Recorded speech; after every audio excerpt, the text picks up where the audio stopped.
안녕하십니까. 조윤 목사입니다. 오늘이 우리 주님 오신 기쁘고 즐거운 성탄절입니다. 제1차 대전 당시에 한참 이렇게 영국과 독일 간의 전쟁이 격화되던 그 전장에서도 크리스마스 때는 성탄 전야에 서로 이렇게 찬송을 부르면서 하루 동안 휴전을 했다고 하는 그런 아름다운 이야기가 전해지잖아요. 전쟁도 멈추지 못한 우리 성탄의 예배를 코로나가 멈춰버렸습니다. 어떡하죠? 그래도 이 기쁨을 감출 수가 있겠습니까? 형편은 이래도 또 저희들이 얼굴을 대하고 함께 힘차게 찬양하지는 못해도 각각의 처소에서 또 어쩌면 이렇게 조용한 가운데 주님 오신 날의 의미를 되새긴다는 것이 그저 떠들썩하게 성탄을 보내는 것보다는 더 의미가 있는 일인지도 모르겠습니다.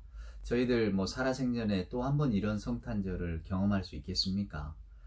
정말 별 경험을 다 합니다만은 그럼에도 불구하고 오늘 이 넘치는 기쁨을 사랑하는 여러분, 우리 예배를 통해서 우리 다시 오실 주님을 기다리는 마음을 또 한껏 표출하면서 아기 예수님의 탄생을 축하하는 예배를 같이 드리도록 하겠습니다. 그래서 오늘은 그 기쁜 마음으로 첫 번째 예배 순서를 찬송가 115장 기쁘다 구주 오셨네로 한번 열어보면 어떨까 싶습니다. 기쁘다 구주 오셨네. 이 반주가 있으면 굉장히 높아서 잘 따라 부르기가 어려운 찬송인데 오늘은 무반주로 한번 즐겁게 또 힘차게 찬송해 보십시다. 1절과 4절 한번 찬송할까요? 기쁘다 구주 오셨네 만 백성 맞으라 온 교회여 다 일어나 다 찬양하여라 다 찬양하여라 다 찬양하여라 구세주 탄생했으니 다 찬양하여라 이 세상의 만물들아 다 화답하여라 다 화답하여라 다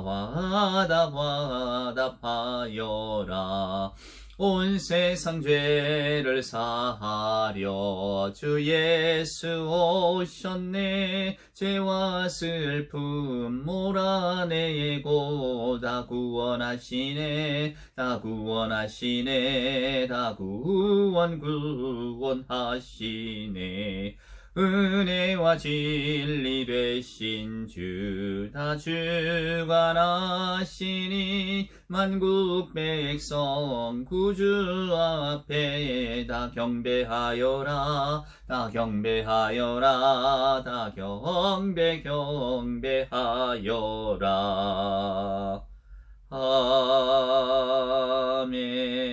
아멘. 정말 힘찬 찬송, 즐거운 찬송입니다. 찬송 한 장 더 부르고 사도신경으로 외울까요? 우리 구주 나신 날 121장 찬송할까요? 너무 좋은 찬송이 많아서 찬송가 121장 합시다. 우리 구주 나신 날 목자 영광 볼 때에 천사 찬송하는 말 예수가 연나셨네 우리 임금 우리 주 모두 함께 절하세 예수 그리스도 우리 주 베들레헴에 나셨네 천사 노래 듣고서 베들레헴 가보니 나신 아기 누군가 예수가 연나셨네 우리 임금 우리 주 모두 함께 절하세 예수 그리스도 우리 주 베들레헴에 나셨네 목자처럼 우리도 나아가서 엎디세 오늘 다윗성에서 예수가 연나셨네 우리 임금 우리 주 모두 함께 절하세 예수 그리스도 우리 주 베들레헴에 나셨네. 여러분이 성탄 찬송, 즉 절기 찬송은 꼭 그날에만 부르는 찬송에 국한될 경우가 많잖아요. 그러니까 기쁘다 구주 오셨네, 또 우리 구주 나신 날, 뭐 참 반가운 성도요, 저들밖에 한밤중에. 자, 이런 찬송들도 그죠, 하루, 이틀, 한 주, 두 주 이렇게 부르면 또 다시 부르기 어려운 찬송이잖아요. 저도 어렸을 적에 뭐 아버님 또 교회 친구들과 더불어서 이게 성탄 새벽송을 돌던 기억이 참 많이 납니다. 저들밖에 한밤중에, 또 천사들의 노래가, 고요한 밤 거룩한 밤, 정말 많이 불렀는데요. 요즘은 정말 많이 부르기가 어렵죠. 듣기도 어렵고. 그 생각하면 좀 쓸쓸하긴 합니다. 그래도 예, 우리 찬송가 109장 고요한 밤 거룩한 밤 1절 찬송하시고, 예, 사도신경 합시다. 고요한 밤 거룩한 밤, 고요한 밤 거룩한 밤, 어둠에 묻힌 밤, 주의 부모 앉아서 감사 기도 드릴 때, 아기 잘도 잔다, 아기 잘도 잔다. 사도신경으로 우리들의 신앙을 고백합시다. 전능하사 천지를 만드신 하나님 아버지를 내가 믿사오며 그 외아들 우리 주 예수 그리스도를 믿사오니, 이는 성령으로 잉태하사 동정녀 마리아에게 나시고 본디오 빌라도에게 고난을 받으사 십자가에 못 박혀 죽으시고 장사한 지 사흘 만에 죽은 자 가운데서 다시 살아나시며 하늘에 오르사 전능하신 하나님 우편에 앉아 계시다가 저리로서 산 자와 죽은 자를 심판하러 오시리라. 성령을 믿사오며 거룩한 공회와 성도가 서로 교통하는 것과 죄를 사하여 주시는 것과 몸이 다시 사는 것과 영원히 사는 것을 믿사옵나이다. 아멘. 예, 우리 성탄절 교동문 함께 같이 읽을까요? 교동문 119번입니다. 교동문 119번 성탄절 성시를 교독합니다. 여호와의 영광이 나타나고 모든 육체가 그것을 함께 보리라. 이는 여호와의 입이 말씀하셨느니라. 베들레헴 에브라다야, 너는 유다 족속 중에 작을지라도 이스라엘을 다스릴 자가 내게서 내게로 나올 것이라. 그의 근본은 상고의 영혼에 있느니라. 이는 한 아기가 우리에게 낳고 한 아들을 우리에게 주신 바 되었는데, 그의 어깨에는 정사를 메었고 그의 이름은 기묘자라 모사라 전능하신 하나님이라. 영존하시는 아버지라 평강의 왕이라 할 것임이라. 그 정사와 평강의 더함이 무궁하며 또 다윗의 왕자와 그의 나라에 군림하여 그 나라를 굳게 세우고 지금 이후로 영원히 정의와 공의로 그것을 보존하실 것이라. 천사가 이르되 무서워하지 말라. 보라, 내가 온 백성에게 미칠 큰 기쁨의 좋은 소식을 너희에게 전하노라. 오늘 다윗의 동네에 너희를 위하여 구주가 나셨으니 곧 그리스도 주시니라. 아멘. 예, 기도합시다. 성탄절 기도 다 함께 기도드리겠습니다.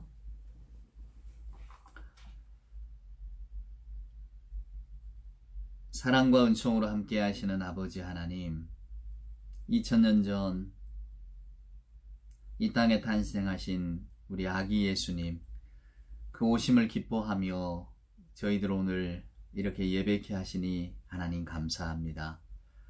하늘의 높은 영광을 버리고 이 땅에 가장 낮고 초라한 모습으로 오셨던 우리 예수님, 육신의 몸으로 이 땅에 오신 우리 주님을 생각할 때에 하나님, 오늘 이 아침만큼은 저희들 마음에 온갖 더럽고 또 추한 욕심, 이기심 다 내려놓고 진실로 깨끗하고 정한 마음으로 우리 아기 예수님을 맞게 하여 주시옵소서.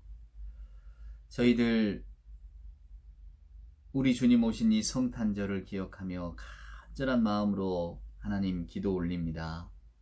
우리 주님은 이 땅에 평화의 왕으로 오셨습니다. 하나님, 이 땅의 평화는 언제쯤 올까요? 우리 주님은 사랑의 왕으로 오셨습니다. 사랑이 식어진 이 땅에 언제쯤 사랑은 회복이 될까요? 우리 아기 예수님 소망의 주님으로 오셨는데 오늘 이 땅에 소망을 잃어버리고 살아가는 사람들이 너무나 많습니다. 치료의 왕으로, 온전한 왕으로 오셨는데 아직도 이 땅에는 병들어 신음하고 고통받는 이들이 너무나 많습니다. 우리 주님은 화목의 왕으로 오셨는데 갈등과 분열로 가득한 우리들의 세상은 세상의 염려와 근심 가운데 있습니다. 하나님, 부디 복된 성탄절에 주님이 이 땅에 오셨던 그 의미와 뜻을 되새기는 저희들이 되게 하시고, 먼저는 사랑을, 평화를, 화평을, 갈등과 분열보다는 싸움과 치유를 이야기하는 우리가 되게 하여 주시옵소서. 교만과 욕심으로 가득한 저희들은 사랑의 주님, 은총의 주님, 구원의 주님, 그 낮은 모습으로 우리에게 오신 주님을 알면서도 여전히 낮아지지 못하고 교만한 채 갈등과 분열을 조장하는 사람들로 살고 있습니다. 오직 우리들의 이 좁고 악한 이기적인 마음들은 우리 주님을 생각할 때에 하나님 다 눈 녹듯 사라질 거라 생각합니다. 그날이 언제일지 알지 못하지만 오늘 우리 주님 오신 이 복된 성탄절에 그 의미를 생각하면서 저희들의 마음을 다시 한번 돌아보는 복된 날이 되게 하여 주시옵소서. 사랑과 평화의 왕으로 오신 주님, 오늘 우리 모두의 마음에 사랑과 평화를 허락하여 주옵시고 저희들도 주님의 모습을 따라 먼저 낮아지고 먼저 우리의 모든 것을 내려놓을 줄 아는 사람들이 되게 하여 주시옵소서. 부끄럽고 또 부끄럽습니다. 내려놓고자 하되 내려놓지 못하고 사랑을 말하는 입술로 마음에는 온통 불화를 품고 있는 저희들이 죄스러운 마음으로 아기 예수님을 맞습니다. 하오나 한량없는 주님, 그 사랑으로 오늘 저희들의 마음을 치유하여 주옵시고 이 복된 성탄절에 우리 아기 예수님을 생각하며 저희들이 살아갈 바를 고민케 하여 주시옵소서. 오늘도 이 땅에 사랑과 평화의 왕으로 오신 우리 주님을 찬양하옵고 예수님의 귀하신 이름으로 기도드리옵나이다. 아멘. 오늘 이 복된 성탄절에 우리가 함께 묵상할 말씀은 저는 마태복음 2장에 있는 말씀을 선택을 했습니다. 한번 여러분 마태복음 2장을 보실래요? 1절부터 보겠습니다. 헤롯 왕 때에 예수께서 유대 베들레헴에서 나심에 동방으로부터 박사들이 예루살렘에 이르러 말하되 유대인의 왕으로 나시니가 어디 계시냐? 우리가 동방에서 그의 별을 보고 그에게 경배하러 왔노라 하니 헤롯 왕과 온 예루살렘이 듣고 소동한지라. 왕이 모든 대제사장과 백성의 서기관들을 모아 그리스도가 어디서 나겠느냐 물으니 이르되 유대 베들레헴이오니 이는 선지자로 이렇게 기록된 바 또 유대 땅 베들레헴아 너는 유대 고을 중에 가장 작지 아니하도다. 내게서 한 다스리는 자가 나와서 내 백성 이스라엘의 목자가 되리라 하였음이니이다. 이에 헤롯이 가만히 박사들을 불러 별이 나타난 때를 자세히 묻고 베들레헴으로 보내며 이르되 가서 아기에게 대하여 자세히 알아보고 찾거든 내게 고하여 나도 가서 그에게 경배하게 하라. 박사들이 왕의 말을 듣고 갈새 동방에서 보던 그 별이 문득 앞서 인도하여 가다가 아기 있는 곳 위에 머물러 서 있는지라. 그들이 별을 보고 매우 크게 기뻐하고 기뻐하더라. 아멘. 여러분 소풍 가기 전날 기억나십니까? 유난히 소풍 가기 전날에 비가 왔죠. 소풍 가는 날 비가 오지 않기를 바라지만은 꼭 한 번은 비가 오지 않았습니까? 그래서 아마 여러분들이 다니시던 학교에도 무슨 뭐 관리하는 사람이 뭐 용의 꼬리를 잘랐다는 둥 막 이런 전설들 있잖아요. 그래서 소풍날에 비가 온다고. 그것은 다른 거 아닙니다. 너무 기대하니까 설레는 거죠. 내일 아침 혹시 비라도 오지 않을까 이렇게 밤에 창문을 내다보듯 그 설레는 마음들을 반영하는 것일 겁니다. 그 좋은 추억들 누구나 다 있잖아요. 근데 보통 이제 큰 행사를 이렇게 앞두는 날은 그날 저녁에 여러분 그 앞날 저녁에 이제 뭐 요란하게 행사를 합니다. 성대한 파티를 여는 거죠. 그래서 우리도 성탄절 이브 24일이면 성탄 이브 크리스마스 이브 날 예배도 하고 주일학교 아이들 발표회도 하고 이렇게 성탄을 크게 기념했잖아요. 오히려 그 전날 밤이 너무 크다 보니까 주일 성탄절 예배 때는 대부분 다 조는 또 그런 그런 불상사도 있었죠. 맞습니다. 네. 그래서 우리가 뭐 성탄절이냐 이브, 우리가 크리스마스 이브라고 하잖아요. 이브 다른 게 아닙니다. 이브닝입니다. 이브닝. 저녁.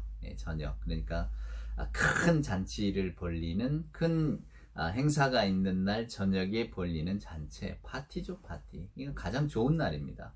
24일이 가장 즐거운 날이에요. 근데 코로나 때문에 24일을 우리가 다 뺏겼잖아요. 근데 여러분 꼭 크리스마스 이브 서양에만 이런 게 있었냐면 그렇지 않습니다. 우리 동양에도 말입니다. 대신에 동양은 좀 더 조용했죠. 전석시생이라고 그래서 전날 저녁에는 희생제물을 살펴본다. 그러니까 뭔가 큰 행사가 있을 때에는 다 마음을 가다듬고 전날 저녁에 내가 내일 어떤 큰 행사에 쓸 어떤 제물들이 잘못되어 있는가 이렇게 온전한가를 이렇게 살펴보는 그런 게 이제 중국 문헌에도 나와 있거든요. 그러니까 그만큼 뭔가 큰 행사가 있는 전날 저녁에 어떤 설렘이나 기대 또 어떤 주의할 것들을 말하는 거죠. 왜냐하면 행사는 온전한 마음으로 치러야 되니까. 오늘 우리가 성탄절을 맞았습니다. 기쁘죠?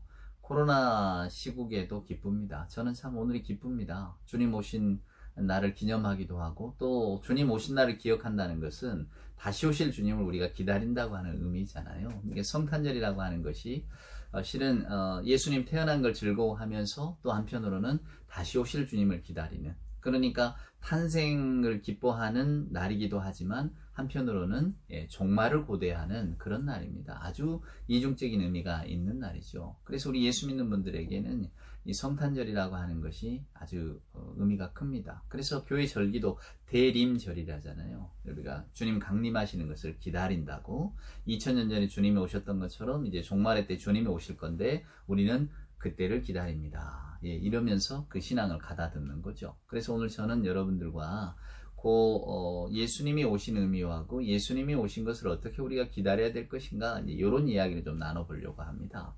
오늘 마태복음 2장 1절에 보면 아주 의미 있는 말씀이 나오죠. 헤롯 왕 때 예수께서 유대 베들레헴에서 나시매. 예수님이 나실 때가 어떤 때냐면 헤롯 왕 때였답니다. 헤롯 왕 때에 예수께서 유대 베들레헴에 나셨다라고 하는 것은 여러분 이게 굉장한 의미를 줍니다.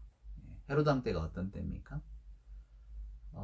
헤롯이라고 하는 사람을 알아야겠죠. 헤롯이 통치하던 시절.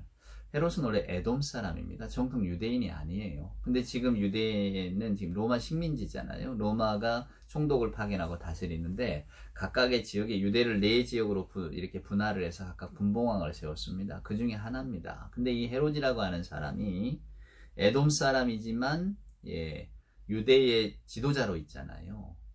정통 유대인이 아니잖아요. 그러니까 로마에 잘 보여야 됩니다. 그래서 정치적인 성향이 굉장히 권력지향적인 사람이에요. 그러니까 로마에 충성하겠죠? 그러려면 뭔가 증거를 보여야 되지 않겠습니까? 그래서 헤롯은 예루살렘 성전도 재건합니다. 마사다 산성도 만듭니다. 로마 황제를 기리기 위해서 지중해 바닷가에 건설한 가이샤라라고 하는 큰 도시도 만들고요. 무려 길이가 13km나 된다고 하죠. 수로를 만들었어요. 물을 끌어들이는. 대단한 건축가였죠. 근데 여러분, 건축을 했다는 것은 그만큼 백성들을 강제 노역에 많이 동원했다는 이야기입니다. 우리나라도 역사를 보면 구한말에 막 경복궁 중건하면서 돈도 막 발행하고, 당백전 말입니다. 동도 막 발행하고, 또 뭐 그것 때문에 백성들이 원성도 사고 하잖아요. 그런 일들이 비일비재하거든요. 그러니까 뭔가 근사한 건축물은 그때 당시 백성들의 눈물인데, 여러분 중국이 자랑하는 만리장성 저거 짓느라고 얼마나 많은 사람들이 죽어갔겠습니까? 근데 지금은 우리가 그걸 그냥 위대한 건축물로 바라보지만은 그런 아픔들이 있는 겁니다. 근데 헤롯이 자기 치적을 세우려고 여러 가지 공사들을, 건축을 많이 만들어냈다는 것은 그만큼 유대 백성들을 힘들게 했다는 이야기입니다. 그런 헤롯의 때에 예수께서 유대 베들레헴에 태어나셨다라는 겁니다. 마태가 굳이 헤롯왕 때라고 명토박아 둔 것은 그때 당시 그 시기가 너무나 엄혹한 시기였기 때문에 그래요. 백성들의 고열을 빼는, 여러분. 그러니까 헤롯이라고 하는 사람의 성향 자체가 정치지향적이고 성공지향적이니까 여러분 어떻겠습니까? 사람들의 마음이 다 그렇습니다. 그러니까 그 마음속에는 뭐가 있습니까? 예, 권력을 위해서, 힘을 위해서라면 모든 것을. 그래서 헤롯은 자기 아내도 아들도 다 죽이잖아요. 의심하고, 불안해하고, 운모, 곤모, 술수, 비정함, 의심, 두려움. 왕궁을 사로잡고 있는 거죠. 그럼 그 기운이 어디로 가겠습니까? 그 기운은 다 세간으로 퍼져나갑니다. 높아지기 위해서는 남들을 짓밟는 일도 서슴지 않는 그런 일들.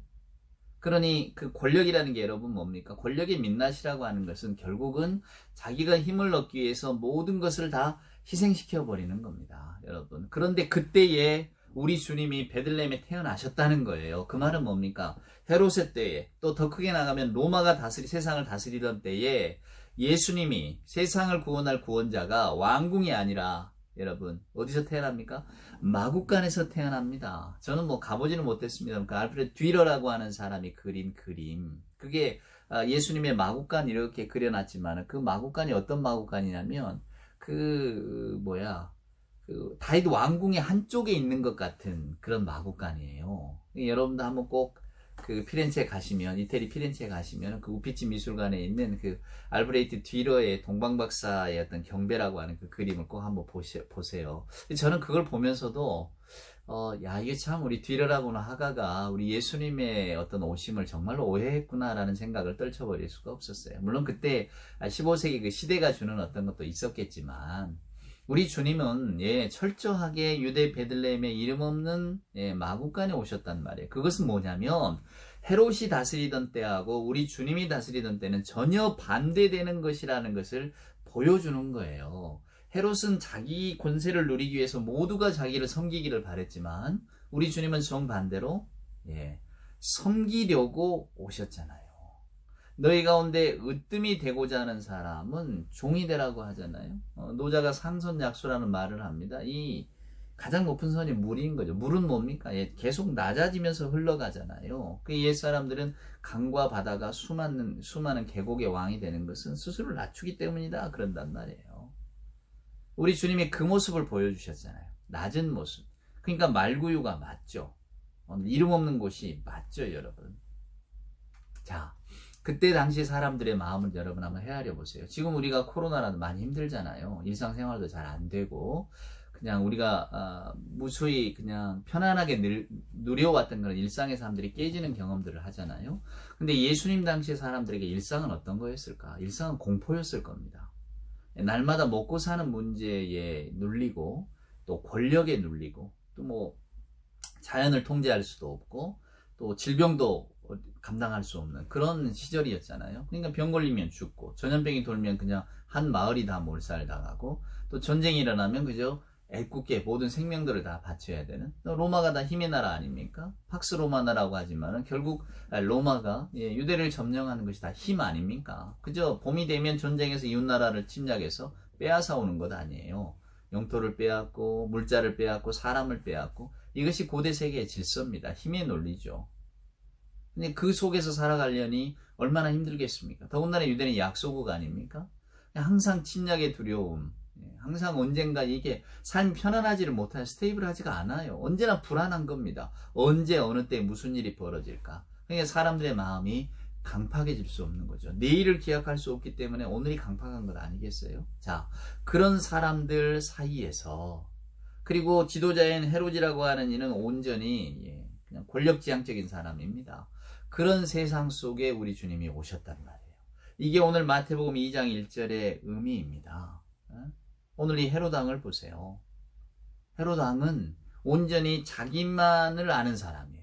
그러니까 아내도 아이도 죽이고 자기 아들도 죽이고 하여간 정권을 유지하는데 불필요한 것들은 다 제거하는 사람입니다. 그게 얼마나 로마의 목이 메어 있겠습니까? 근데 오늘 이 사람에게 동방박사들이 나타나서 유대의 왕으로 나실 리가 어디서 나느냐 이걸 물어본단 말이에요. 깜짝 놀랐겠죠. 자신의 왕위를 위협할 누군가가 나타난다니. 여러분, 헤롯이라고 왜 유대인들의 마음속에 있는 메시아 대망사상을 몰랐겠어요? 당연히 유대인들은 하나님께서 우리를 옛적의 영화를 회복시켜줄 메시아를 보내주신다고 기다리고 있었단 말이에요. 그러니까 여기서 메시아가 나타났다, 저기서 메시아가 나타났다, 또 무수히 많은 이런 일들이 있었거든요. 그런데 헤롯이 오늘 메시아가 왔다, 누군가 나타났다는 순간에 얼마나 겁을 덜컥 집어먹었겠습니까? 자기는 정통 유대인도 아니고 정말로 온전히 로마에게 이렇게 뭔가 기대면서 자기 정권을 한번 잡아보려고 하는 정치적인 야망을 가지고 있는 사람인데, 메시아가 나타났다는 것은 자기 정권을 위협할 사람이잖아요. 그러니까 오늘 어떻게 합니까? 그 대제사장들과 서기관들을 불러냅니다. 그리고 물어봐요. 그리스도가 어디서 나겠냐. 근데 참 이 사람들 가관이죠. 이 사람들은 또 아무렇지도 않게 유대 베들레헴에서 납니다. 생각나는 사람들이 있지 않으세요? 우리가 출애굽기에 보면 애굽왕 바로가 명령을 내리잖아요. 유대인들이 애를 낳을 때, 히브리 족속이 애를 낳을 때 딸이면 살려두지만 아들이면 죽여라. 근데 그 산파 두 사람이 있었잖아요. 안 죽이잖아요. 바로가 괘씸해서 벌 주려고 하니까 오늘 그 산파 두 사람 얼마나 기가 막힌 대답을 합니까? 이 히브리 사람들은 그 이집트 사람들하고 달라서 저희들이 가기도 전에 그냥 얘를 다 놔버립니다. 이렇게 이야기합니다. 지혜롭죠. 하지만 벌 줄 수는 없잖아요. 근데 오늘 여기 보면 서기관과 이 제사장들, 그래도 그나마 남자들이고 또 권력을 누리는 사람인데, 권력의 속성이 그런 걸까요? 유지하고 싶고 한번 이렇게 그 자리를 맛본 사람 내려오기 어렵까 보죠.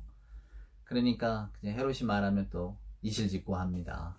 유대 베들레헴입니다. 거기 가면 우리가 잡을 수 있습니다. 이들이 뭐 예수님 오시는 걸 알았겠어요. 메시아가 온다. 그럼 메시아 제거해버려야지. 그러니까 사람들의 생각과는 정 다른 겁니다. 사람들은 메시아를 기다리고 있잖아요. 그럼 만약에 이 사람들도 진짜로 어떤 유대계적 전통 속에서 메시아를 기다렸다면 거짓말을 해야 될 거 아닙니까? 메시아를 살려야지요. 근데 그냥 이야기합니다. 유대 베들레헴에서 난답니다. 우리 문헌에 그렇게 되어 있습니다. 그러니까 오늘 이 사람들의 생각은 뭡니까? 우리는 뭐 메시아 오는 건 관심이 없고요. 당신과 더불어서 그냥 우리들의 권력만 이렇게 유지하면 됩니다. 이렇게 말하는 겁니다. 그러니 그 히브리서 10부와 브라라고 하는 이보다도 훨씬 못한 거죠. 그렇죠.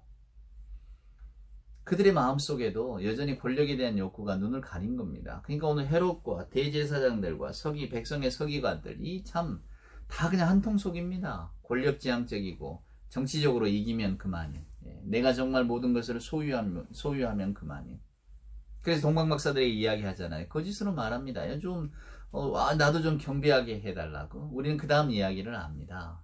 동방박사들이 성령에 따라서 헤롯에게로 돌아가지 않고 다른 길로 돌아가잖아요. 그래서 예수님의 생명을 이렇게 보존하는 그런 장면들이 나오는데, 오늘 저는 이 이야기를 읽으면서 좀 슬펐어요. 이럴 수밖에 없는가? 이것이 사람의 살아가는 모습인가? 맞습니다. 어쩌면 우리도 대제사장들과 서기관처럼 살아가고 있는지도 모릅니다, 여러분. 그렇죠? 우리 주님 오시는 것 알고 있잖아요. 다시 오시는 것 알고 있잖아요. 그런데 우리는 어떻게 여러분 살아가고 있습니까? 은혜 참 좋습니다. 저희들이 하나님의 은혜 가운데 살죠. 저도 늘 말씀을 여러분과 나누면서 우리는 하나님의 은혜와 사랑이 아니면은 우리가 가지고 있는 어떤 것 가지고는 하나님 앞에 절대 나아갈 수가 없는 사람들이라고. 그러니까 하나님은 우리가 가지고 있는 자원을 보고 우리를 구원해 주시는 게 아니라 온전히 하나님의 사랑과 은총 때문이라고. 그래서 우리는 늘 은혜의 시대를 삽니다. 근데 은혜의 시대를 산다는 게 어떤 것일까? 우리가 좋아하는 비유 가운데 누가복음 15장에 돌아온 둘째 아들 이야기 있잖아요. 아버지에게 재산을 요구하고 그러고 나가서 뭐 아주 그냥 다 허랑방탕한 생활하고 다 써버렸지만은 그냥 두 손 들고 거지꼴이 되어 돌아왔을 때에도 아버지가 즐겁게 맞아주시는 것 말입니다. 이게 우리들의 마음에 오래 남아있는 것은 우리가 그런 은총을 받기를 원하기 때문입니다. 맞습니다. 우리 주님은 분명히 그렇게 말씀하셨어요. 저와 여러분이 아무리 엉뚱한 짓을 하고 엉뚱한 길을 갔다 할지라도 아버지는 눈이 짓무르도록 기다리신다고, 그리고 돌아온 자에게 묻지도 않으신다고, 그냥 안아주실 뿐이라고. 옷을 입혀라, 은가락지를 끼워라, 신발을 신겨라, 풍악을 울려라, 잔치하자, 이런 아버지라고. 우리는 너무 그런 아버지만을 믿고 살아가는 건 아닙니까? 오늘 그 옛적에 구상이라고 하는 분이 계셨어요. 카톨릭 시인이었는데요. 구상 선생님, 뭐 가장 아마 신앙적으로 뭐랄까 하나님께 가까이 가는 시를 써서 남긴 분인데, 물론 타계하셨죠. 근데 그 구상 선생님의 시 가운데 성탄을 50번도 넘어 이런 시가 있어요. 그러니까 자기가 물론 50이 넘었겠죠. 성탄을 50번도 넘어서 이렇게 성탄절을 맞고 있지만은 그 50번이 넘는 성탄절 동안에 나는 도대체 뭐 했는가? 뭐가 달라졌는가? 이것을 돌아보는 시거든요. 근데 저도 마찬가지입니다. 저도 이제 50번을 넘게 성탄을 맞이했으니까 이게 참 성탄절의 의미, 성탄이 돌아올 때마다 나는 과연 어떻게 우리 주님의 성탄절을 맞고 있는가? 여전히 그 뭐랄까요, 누가복음 15장의 그 돌아온 둘째 아들에서 나는 나가고 있지, 더 나가지 못한 사람은 아닌가라는 생각. 여전히 하나님의 은혜만을 생각하고 사랑만을 생각하지, 하나님이 그냥 날 돌봐 주실 텐데 대제사장과 서기관들처럼 그 유대 베들레헴에 오신대요. 메시아가 죽든지 말든지 그건 상관이 없는 겁니다. 내 자리만 보존하면, 내 인생만 지켜지면 되는 거예요. 주님의 말씀이 어떻든지 간에. 그러나 여러분, 주님은 그런 말씀도 하셨지만은 또 마태복음에서 분명히 왜 등불을 들고 신랑을 기다리던 열처녀 비유 하셨잖아요. 그때가 돼서 주님이 오실 때에 다섯 처녀 못 들어오잖아요. 문이 닫혀. 아무리 이렇게 문을 두드려도 안 열어줍니다. 무엇을 말합니까, 여러분? 종말의 때는 늘 우리 앞에 있다는 거예요. 저와 여러분이 내일은 내일의 태양이 뜨지요. 마가렛 미첼의 태양, 바람과 함께 사라지다. 마가렛 미첼의 그 마지막 대사처럼 내일은 내일의 태양이 또 뜰 건데요. 오늘은 그냥 이렇게 살게 해주세요. 또 오늘 비록 종말이 온다 할지라도 아이고 주님 두 손 들고 가면 맞아주시잖아요. 은혜의 주님이니까. 우리가 너무나 이렇게 살아가고 있는 것은 아닌가. 여러분, 내일은 분명히 옵니다만은, 그러나 그 오는 내일을 우리가 어떻게 맞이하겠습니까? 여러분, 오늘 말씀을 보세요. 헤롯 대왕 때에 예수께서 유대 베들레헴에 나셨다고. 유대 베들레헴이 가장 척박한 땅입니다. 가장 힘든 동네예요. 가난하고 어려운 동네. 유대라고 하는 나라 자체가 식민지잖아요. 자기 나라가 아니고. 그곳에 예수님이 나타났다. 헤롯 대왕 때에. 헤롯의 시대, 헤롯의 논리가 세상을 지배하고 있던 시절에 힘의 논리, 강자의 논리.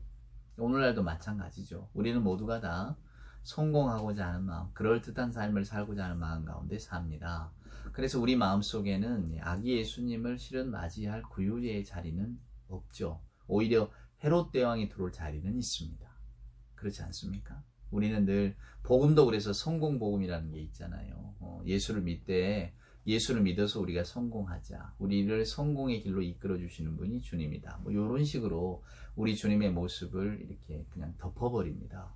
그러니까 알프레드 듀러라고 하는 그 화가가 예수님의 말구유를 그려도, 탄생하신 곳을 그려도 다윗의 궁전 안에다 그려놓는다니까요.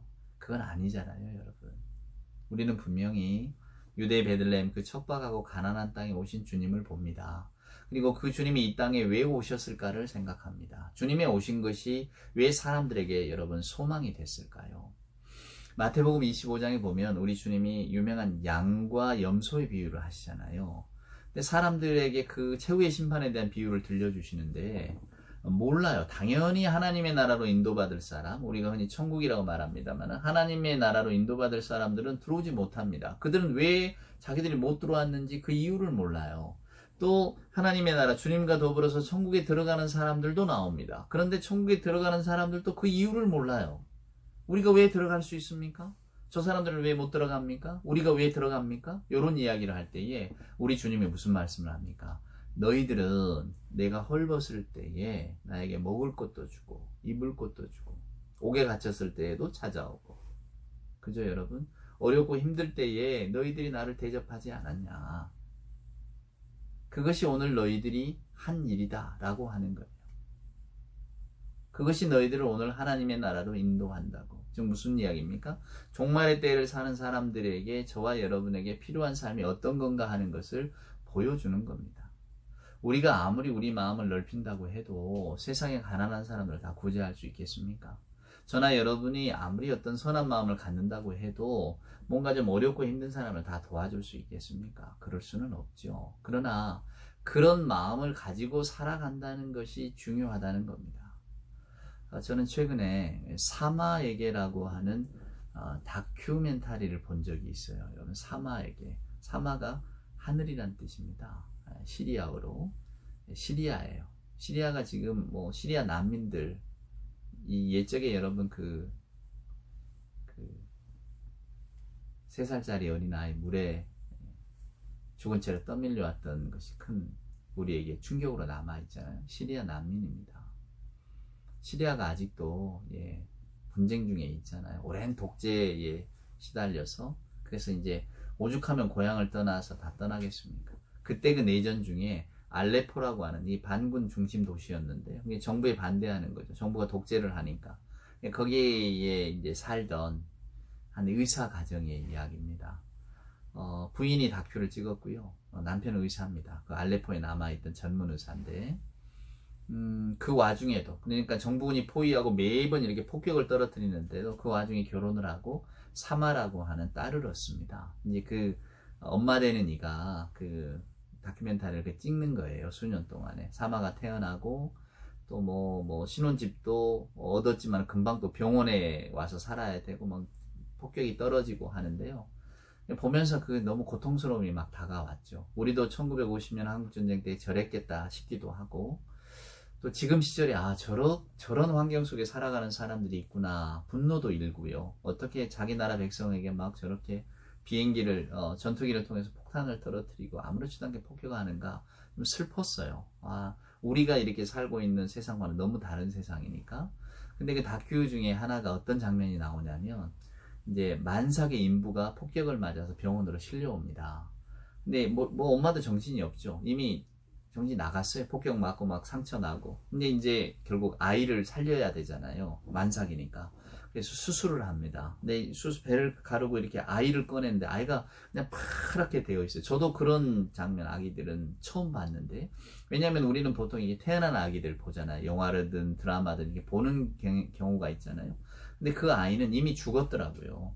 죽었어요. 그러니까 이제 의사들이 그 아이를 꺼내서 이제 아이를 어떻게 살려보려고, 이 아이를 어떻게 해야 되잖아요. 이미 죽은 아이, 죽어 있는데 막 문지르고요. 등을 막 문지르고 또 막 이렇게 눌러서 심폐소생 같은 것도 하고 막 하더라고요. 근데 이거 보니까 완전히 그냥 생명이 없는 아이예요. 저도 막 감정이 올라오는데 이거 어찌할 바를 모르겠더라고요. 근데 한 2분쯤 그 장면이 계속 이렇게 됐을까요? 나중에 아이가 울어요. 살아난 거죠. 엄마도 살아나고. 저는 최근에 가장 큰 어떤 그 감정의 동요, 요동침을 그때 맛보았어요. 그 장면을 보면서 저 아이가 살아야 되는데 어쩌다가 정말 저런 운명을 가지고 태어났을까? 태어나지도 못하고 저렇게 폭격 속에 죽어갈까? 근데 저 아이를 어떻게 해보려고 저렇게 애를 쓰지만 저건 이미 죽은 아이인데. 근데 그 아이가 우는 순간에 저도 모르게 막 울컥울컥 하는 거예요. 그 아이가 지금 몇 살쯤 됐을까? 30살 됐겠죠. 어디서 어떻게 살아갈까? 근데 저는 그런 마음들이 결국 우리가 회복해야 될 마음이라고 생각합니다. 그렇다고 제가 지금 시리아에 날아가서 무슨 활동가가 되겠습니까? 사마를 찾고 또 그때 살아난 아이를 찾아서 뭔가를 할 수 있겠습니까? 그러나 저는 이런 마음들이 우리에게 일어나는 것만으로도 이것이 주님의 사랑을 저와 여러분이 조금은 맛보고 그 사랑이 조금 우리 마음들이 이렇게 움직이는 것은 아닌가라는 생각이 듭니다. 저희들이 아무렇지도 않게 살아가는 것 같아도 너무나 우리 주변에는 우리가 마음을 둬야 될 사람들 또 형편들이 있잖아요. 다정하게 대하고 친절하고 좀 따뜻하게 하면 어떨까? 잘 안 됩니다. 저도 잘 안 되고 후회하죠. 항상 돌아서면서 또 혹은 캄캄한 밤이 되면 내가 왜 이렇게 못난 사람인가 이런 생각도 많이 하거든요. 왜 좀 더 다정하거나 친절하지 못할까? 왜 조금 더 헤아리려고 하지 못할까? 저는 오늘 여러분들에게 이 헤로당 때 예수님이 태어나셨습니다. 우리는 헤로당의 전철을 밟을 겁니까? 예수님이 전철을 밟을 겁니까? 이런 말씀을 준비하고 또 나누면서도 여전히 저의 모습을 돌아보면 예수님보다는 헤로당을 사모하고 헤로당의 길을 가려고 하는 것이 제 본성입니다. 우리들의 본성이겠죠. 이기심과 욕심, 또 우리만 편하면 그만이다라고 하는 생각들, 어쩌면 그런 것들이 우리의 삶을 어둡게 만들지 모릅니다. 다시 오실 주님을 기다린다고 했을 때에 어쩌면 우리에게 내일이 없을지도 모른다는 생각이 듭니다. 속히 우리가 이 길에서 돌아와야 할 텐데, 주님이 내일이라도 오실 때에 그냥 기쁨으로 맞이해야 될 텐데 아직 때가 아닙니다. 저는 내일이 이렇게 빨리 올 줄 몰랐습니다. 이렇게 핑계만 대고 있지는 않을까요? 주님 오신 성탄절에 참 많은 생각이 듭니다. 찬송을 부르고 캐롤송을 듣고, 모르겠어요. 요즘 캐롤송이 왜 그렇게 좋은지. 그냥 이렇게 유튜브나 이런 데서 너무 좋은 캐롤송들이 많이 나오기 때문에 듣고만 있으면 마음이 참 좋아집니다. 근데 그 평화로움이 바로 주님이 이 땅에 오신 의미일 텐데 우리는 왜 여전히 우리밖에 모르고 내일이 아니면 다 외면하고 모르는 척하고 그거야 저거야 저 사람의 일이지 그저 이렇게 치부하며 살아가고 있을까? 그러면서도 내일은 뭐 또 오겠죠. 이러면서 살고 있는 것은 아닌가 생각해 봅니다. 부디 주님 오신 이 복된 성탄절에 사랑하는 여러분, 우리들의 삶의 자리를 한 번 더 돌아보시고, 말구유에 오셨다는 것은 주님이 가장 연약한 자를 위해 오셨다는 이야기입니다.